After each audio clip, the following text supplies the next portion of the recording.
దీపావళి రోజున ఇచ్చాపురం నుంచి గౌరవ ముఖ్యమంత్రిగా చంద్రబాబు నాయుడు గారు ఆ రోజున లాంఛనంగా ప్రారంభించాం. ఆ రోజు నుంచి కూడా బుకింగ్స్ తీసుకుని రాష్ట్ర వ్యాప్తంగా అందరికీ అందిస్తున్నాం. రాబోయే ఆర్థిక సంవత్సరంలో 2700 కోట్లు అంచనాలు వేసి దానికి ఆర్థిక శాఖ నుంచి అనుమతి పొందిన తర్వాత 3 గ్యాస్ సిలిండర్లు ప్రతి సంవత్సరం రాష్ట్ర ప్రజలకి అందించబోతున్నాం. ఓకే ఓకే ఓకే ఇంకా ఇంకా ఇంకా అదే మరి ఏదైనా తప్పు కరెక్షన్ కామా పునిష్టప్పుడు చెప్పండి, కానీ నాకు వారు చెప్పిన అర్థమైంది. ఎందుకంటే ఇక్కడ జరిగిన డిస్కషన్ వచ్చి నాకు లేకపోతే పౌరసరఫరా మంత్రి గారికో లేదా ఫైనాన్స్ మినిస్టర్ గారికో మధ్యన కాదు తెచ్చేది. ఇది రాష్ట్ర ప్రజల తరగతి చూస్తున్నారు. నాకు 2వ సిలిండర్ వస్తుంది రాదు. ఒక సిలిండర్ కానీ అయిపోయి 4 నెలలు అయిపోయిన తర్వాత మరి ఇంక మళ్ళీ ఆర్థిక సంవత్సరం మారితే కానీ 2వ సిలిండర్ రాదనే విషయాన్ని వాళ్ళు క్లారిటీగా చెప్పారు. ఆ విషయాన్ని అది నేను మళ్ళీ ఒకసారి మళ్ళీ చెప్తున్నాను అధ్యక్ష. అంతే కదా అధ్యక్ష? మరి వాళ్ళు చెప్పిన దాని ప్రకారం ఒకటే అని చెప్పారు. ఓకే ఫైన్, మాకేమీ కాంట్రవర్సీ లేదు.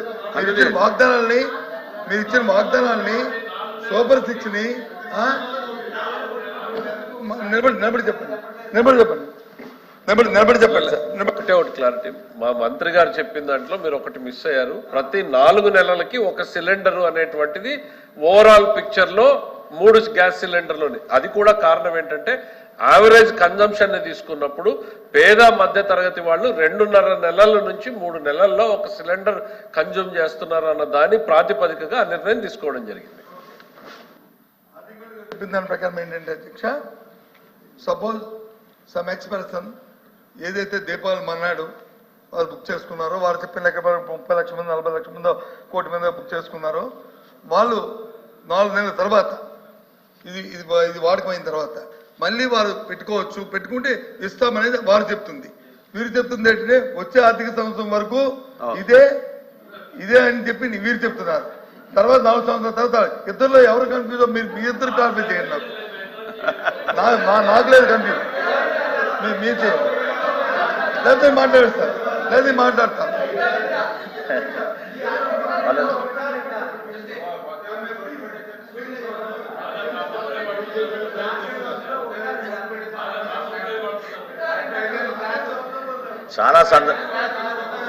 చాలా సందర్భాల్లో ఈ విధంగానే ప్రయత్నం చేస్తున్నారు అధ్యక్ష.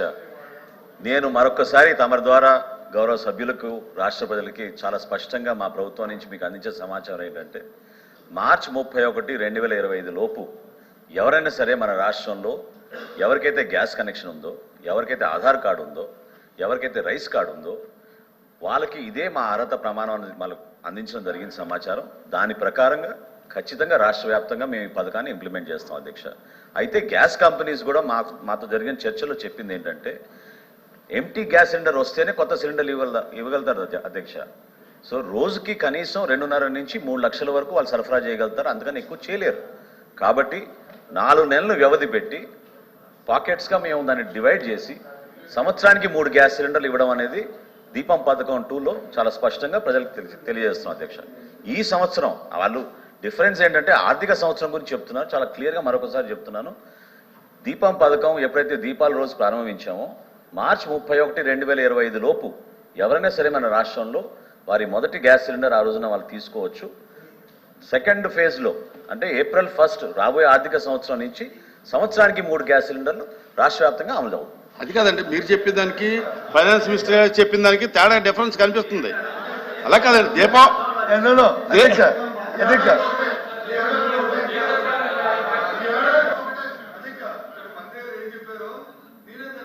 మా భాషలో వాడికి చెప్పారు అధ్యక్ష. కానీ ఫైనాన్స్ మినిస్టర్ గారే కన్ఫ్యూజ్ అయ్యి లేదు 4 నెలలు కూడా అన్నారు అధ్యక్ష. నేను అన్నది అధ్యక్ష, ఆయన అన్నారు. మీ మనసులో కన్ఫ్యూజ్ చేయాలి, నేనే కన్ఫ్యూజ్ లేదు అంటే అధ్యక్ష. చూడండి అధ్యక్ష, బయట వచ్చి ఎన్నికలప్పుడు వచ్చి సంవత్సరానికి 3 సిలిండర్లు ఇస్తాము సూపర్ 6 అని చెప్పారు అధ్యక్ష. ఎన్నికలైన తర్వాత వచ్చి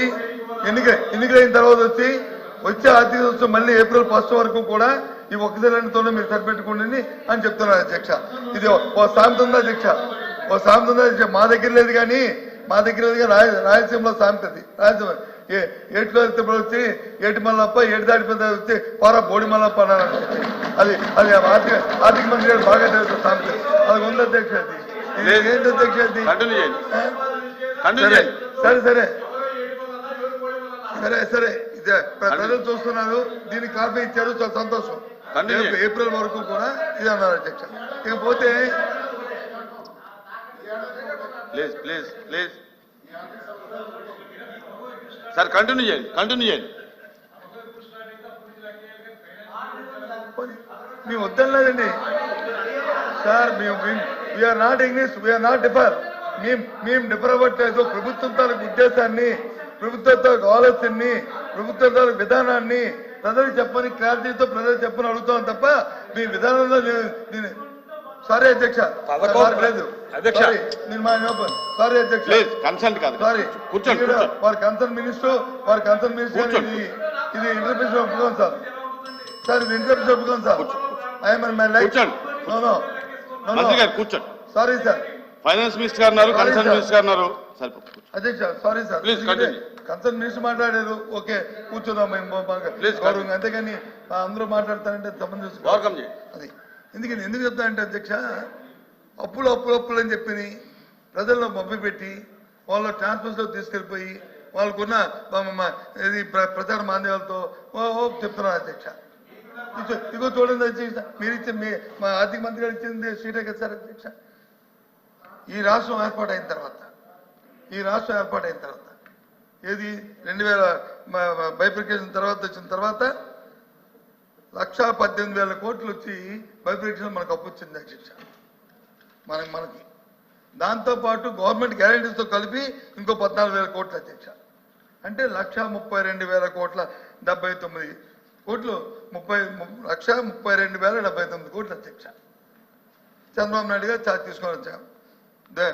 ప్రజలు చెప్పమనించారు, దేవుడు కరుణించాడు, ఆయన ముఖ్యమంత్రి అయ్యారు. ఓకే, అప్పుడు ఆయన 14 నుంచి 19 వరకు ఆ ఉన్న అప్పుని 1,18,000 2,57,000 కోట్ల 510 కోట్లకి తీసుకెళ్ళారు అధ్యక్ష. 2,52,000 కోట్లు. అదే గ్యారంటీ గవర్నమెంట్ గ్యారంటీతో కలుపుకుంటే అధ్యక్ష, 3,13,18 కోట్లు అధ్యక్ష గవర్నమెంట్ గ్యారంటీతో. అదే మళ్ళీ 2019 నుంచి 24 వరకు మళ్ళీ ప్రజలు అభిమానించారు, దేవుడు కరుణించాడు, జగన్మోహన్ రెడ్డి ముఖ్యమంత్రి అయ్యాడు అధ్యక్ష. అయిన తర్వాత ఈ 2 లక్షల ఏదైతే 2,57,000 కోట్లు ఉన్నదాన్ని 4,90,000 కోటికి పెరిగింది అధ్యక్ష. ఏది 2,57,000 ఇది 4,91 అయింది. అదే గవర్నమెంట్ గ్యారెంటీతో కలుపుకుంటే ఇదన్నీ నాయకాలు అధ్యక్ష. ఇగో ఈ పుస్తకం ఉంది అధ్యక్ష. గవర్నమెంట్ గ్యారెంటీతో కలుపుకుంటే అధ్యక్ష 1,54,000 కోట్లు గవర్నమెంట్ గ్యారెంటీ కలిపి 6,46,000 కోట్ల 531 అధ్యక్ష. ఇది ఆర్థిక మంత్రి గారు ఇచ్చిన బడ్జెట్లో ఉండే లక్షల అధ్యక్ష. ఇవి కాకుండా పోనీ ఏదన్నా యనమల రామకృష్ణ గారు వాళ్ళు వీళ్ళు ఇవన్నీ బారోయింగ్స్, ఇంక ఇవి కాకుండా గవర్నమెంట్ గ్యారెంటీ లేని బారోయింగ్స్ చేశారు, కార్పొరేషన్ తప్పులు తెచ్చారు, ఒప్పటిగా తెచ్చేశారు అని అన్నారు అధ్యక్ష. అవి కూడా చెప్తాను అధ్యక్ష. అవి కూడా మా దగ్గర పబ్లిక్ సెక్టర్ తీసుకున్న అధ్యక్ష. ఆ రోజు రాష్ట్రం బైఫర్కేషన్ అవుతున్న సమయంలో మన రాష్ట్రం చంద్రబాబు నాయుడు గారు అధికారం తీసుకున్నప్పుడు 14లో ఇంకొక 5,744 కోట్లు కలిసింది అధ్యక్ష. అంటే మించి వాళ్ళు కలిస్తే 1,40,717 కోట్లు ఉంది. అంటే 1,40,717 కోట్లు ఇది 14 అప్పు మన రాష్ట్రం చంద్రబాబు నాయుడు గారు అధికారంలోకి వచ్చిన తర్వాత. అదే బారోయింగ్ చంద్రబాబు నాయుడు గారు కూడా ఈ సెక్టర్లో బారోయింగ్స్ ఇంకో 55,000 కోట్లు కలిపితే 3,90,247 కోట్లు అధ్యక్ష బారోయింగ్స్ కలిపి. అదే జగన్మోహన్ రెడ్డి గారు మళ్ళీ చంద్రబాబు నాయుడు గారికి అధికారం అప్పచెప్పిన నేపథ్యంలో మా మంత్రి అయిన మా ఆర్థిక మంత్రి అయిన సందర్భంలో అది ఇంకొక 63,000 కోట్లు కలిసింది అధ్యక్ష. దేనికి 6,40,000కి అవి కలిస్తే అధ్యక్ష 7,21,918 కోట్లు అధ్యక్ష. ఇది మీరు ఇచ్చిన మా ఆర్థిక మంత్రి ఆర్థిక బీచ ప్రతిపాదనలో ఇది అధ్యక్ష. ఇది కాకుండా ఇంకా నిన్న పత్రికలో చెప్పిన కానీ చూసిన కానీ పెద్దలు మాట్లాడిన కానీ లేకపోతే ఇప్పుడు ఆర్థిక మంత్రి గారు ఈ పుస్తకాలలో లేని విషయాలు కూడా నాతో మాట్లాడిన తర్వాత చెప్తారు అధ్యక్ష. ఏది జీతాలు బచ్చాలు లేకపోతే బిల్స్ అవి ఇవి పెండింగ్ ఉన్నాయని అని చెప్తారు అధ్యక్ష. ఇది రొటీన్ ప్రాసెస్ అధ్యక్ష. ప్రభుత్వాలు మారుతున్నప్పుడు వస్తున్నప్పుడు ఓ ప్రభుత్వం వస్తుంటాయి అధ్యక్ష. అప్పుడు కూడా ఉన్నాయి అధ్యక్ష, అప్పుడు కూడా ఉన్నాయి. అప్పుడు ఏమి లేకపోలేదు అధ్యక్ష. అప్పుడు కూడా సుమారు 47,000 కోట్ల రూపాయలు ఆ రోజు చంద్రబాబు నాయుడు గారి ప్రభుత్వం మారి మళ్ళీ జగన్మోహన్ రెడ్డి ప్రభుత్వం వచ్చినప్పుడు ఆ రోజు కూడా బకాయిలు ఉన్నాయి. బకాయిలు లేవు ఎవరన్నారు చూడమనండి. అవి ఇప్పుడు వచ్చి 80,000 కోట్లు 90,000 కోట్లు అవి ఉంటాయి. కాదనలేదే మేము దానికి వ్యతిరేకం కాదే. ప్రభుత్వాలు నడుస్తున్నప్పుడు అవి అవుతుంటాయి అవన్నీ. కానీ అంతేగాని 14 లక్షలు 20 లక్షలు మరి 14 లక్షలు 10 లక్షలు పోయి మరి ఎందుకు 9 లక్షల చిల్లరకి మరి ఎందుకు వచ్చారు? సరే ఆర్థిక మంత్రిగా పెట్టిన బడ్జెట్ని పక్కన పెడితే ఆయన ఎందుకు వచ్చారు? అది కాదు కదా. దయచేసి ఆలోచన చేసి వాస్తవం ఎందుకు చెప్తున్నారు మీరు? మాకు అనిపిస్తుంది ఎందుకు చెప్తున్నారంటే ప్రజల్ని మభ్యపెట్టి అప్పుల్లో ఉంది, ఇది కూరిపోయింది, అది కూరిపోయింది అని చెప్పి వాళ్ళు మోసం చేసి వాళ్ళకి వచ్చి మళ్ళీ రేపు ఏదైతే మీరు ఇచ్చిన ఈ సూపర్ 6 ఉన్నాయో ఈ సూపర్ 6ని ఎగనామం పెట్టడానికి చేస్తున్న ప్రక్రియలో భాగమని చెప్పి మాకు అనుమానం ఉంది అధ్యక్ష. ఇది ఈ విషయాన్ని మేము ప్రజలకు కూడా తెలియజేస్తాం. ఎందుకంటే ప్రజల తరఫున మా గొంతుకు అధ్యక్ష. ఇవాళ సభలోనే కాదు, రేపు బయట కూడా వెళ్తాం. బయట కూడా మీరు ఇచ్చిన హామీకి ఏంటిది సమాధానం? ఎప్పుడు చేస్తారు? ఎప్పుడు లోపల ఇస్తారు? బడ్జెట్ పెట్టారు, బడ్జెట్లో ఎక్కడ కనబరాలేదు. ఇందాక చెప్పారు అధ్యక్ష, ఇందాక గౌరవ సభ్యులు మాట్లాడుతూ చెప్పారు అధ్యక్ష. మన మంత్రి గారు వచ్చి తిరిగినప్పుడు యువగలం గురించి చెప్పారు. యువగలం మరి యువగలంకి బడ్జెట్లో ఎక్కడ కేటాయింపు ఉంది అధ్యక్ష? మరి ఉండవు కదా 20 లక్షల ఉద్యోగాలు. ఓకే, ఇప్పుడు అర్ధరాత్రి మీద 20 లక్షలు ఇవ్వడానికి ఏమి పాతాల పేరు మాత్రం ప్రభుత్వాల దగ్గర ఉండవు, తెలుసు, మాకు కూడా తెలుసు. లేకపోతే నిరుద్యోగ భృతి ఇస్తున్నారు. ఓకే, మరి నిరుద్యోగ భృతి ఇచ్చినప్పుడు మీరు పాయింట్ చేసినప్పుడు వారికి కావాల్సిన డబ్బుని మీరు కేటాయింపు చూపెట్టారు కదా అధ్యక్ష. ఆ కేటాయింపు ఎక్కడున్నాయి? అవి లేకుండా మరి మనం మాట్లాడుకుని ఎవరండి 14 లక్షల అప్పు ఉంది, 10 లక్షల అప్పు ఉంది కాబట్టి ఇవి ఇచ్చి మేము ఎగ్గొట్టి తలుచుకున్నాం అంటే ఆ రోజు ఏం చెప్పారు? 14 లక్షల అప్పు ఉన్నా, 10 లక్షల అప్పు ఉన్నా, 50 లక్షల అప్పు ఉన్నా మాకు సంపద సృష్టి తెలుసు, మా చేతిలో ఇది ఉంది, ఇంద్రధనస్సు ఉంది, మేము తీసుకొస్తాం అని చెప్పారు అధ్యక్ష. ఎన్నికలు అందుకే కదా అధ్యక్ష. ఇప్పుడు ఆ రోజు మా పార్టీలో డిస్కషన్ జరిగింది అధ్యక్ష. మా పెద్దలందరూ కూర్చొని మాట్లాడుతున్నాం.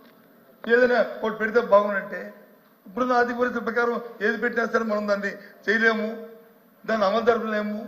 కాబట్టి వద్దని చెప్పిన కదా మేము సెకండ్ అయ్యి ఇచ్చిన వాగ్దానాలకి మేము కట్టుబడి నుండి మేము చేయలేకపోయాము. సరే అయిపోయాము. ఈరోజు భగవంతుడి దయ వల్ల మీకు వచ్చి మీరు చెప్పిన మాటల్ని ప్రజలు నమ్మారో లేదా మోసపోయారో అది కాలం చెప్తుంది అధ్యక్ష. అది కాలం చెప్తుంది నమ్మారో మోసపోయారో అనేది అవ్వచ్చు. కానీ వాస్తవానికి బడ్జెట్ దగ్గరగా ఉండాలి కదా అధ్యక్ష. అది లేకుండా చేస్తే ఏ రకంగా ఇది అధ్యక్ష? ఎక్కడ 14,000 కోట్ల అధ్యక్ష? ఇందాక మాట్లాడారు అధ్యక్ష. ఇందాక విద్యుత్ శక్తి మీద బిల్లు పెడతా ఉంటే మేము వచ్చి వాకౌట్ చేస్తాం అధ్యక్ష. ఎందుకు చేస్తాం మేము వాకౌట్? కారణం ఏంటి?